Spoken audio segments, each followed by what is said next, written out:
transition is just vital for students on the autism spectrum, and even more so for those with an intellectual disability.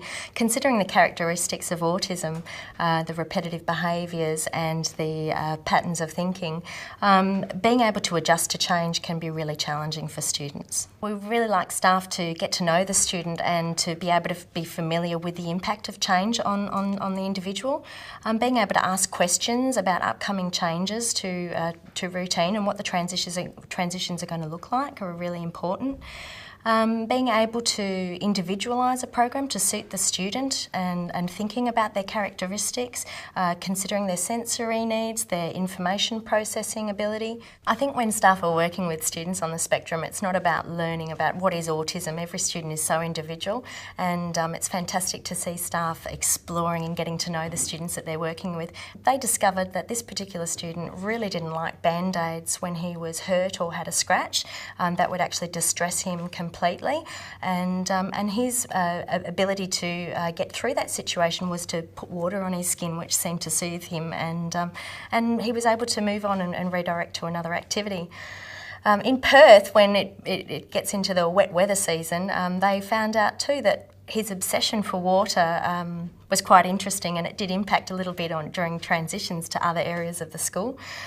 And when there was a lot of water, he would gravitate towards the downpipes and take his shoes off and put his feet in there just to feel the tactile experience. And the staff working with him were able to allow him to accommodate his needs. They had a particular challenge with the student during assembly times.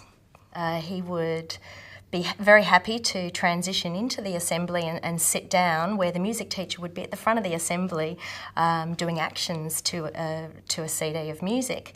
However, when everyone else was settled and the speakers at the front of the assembly would start to address the group, he became quite vocal and animated doing actions, which was becoming disruptive to the rest of the assembly. They realised that it was that transition from being quiet and attending to the music teacher to having the speakers jump up to do their thing. So what the staff wanted to do, they wanted to be able to replicate where he was sitting nicely and quietly when he was listening to the music up the front. So they discovered an MP3 cushion, and which was fantastic because it accommodated his sensory needs as well. It's got a nice tactile sort of velvety bottom with styrofoam balls, and there's a speaker inside it that they could have on that didn't disrupt the people around him or the students. It was just enough for him to sit on and to be able to hear a little bit of sound output and to be able to attend and participate and engage in the assembly with minimal disruption. Another strategy that they actually did was to provide that information in a pamphlet for relief staff that would come into the classroom.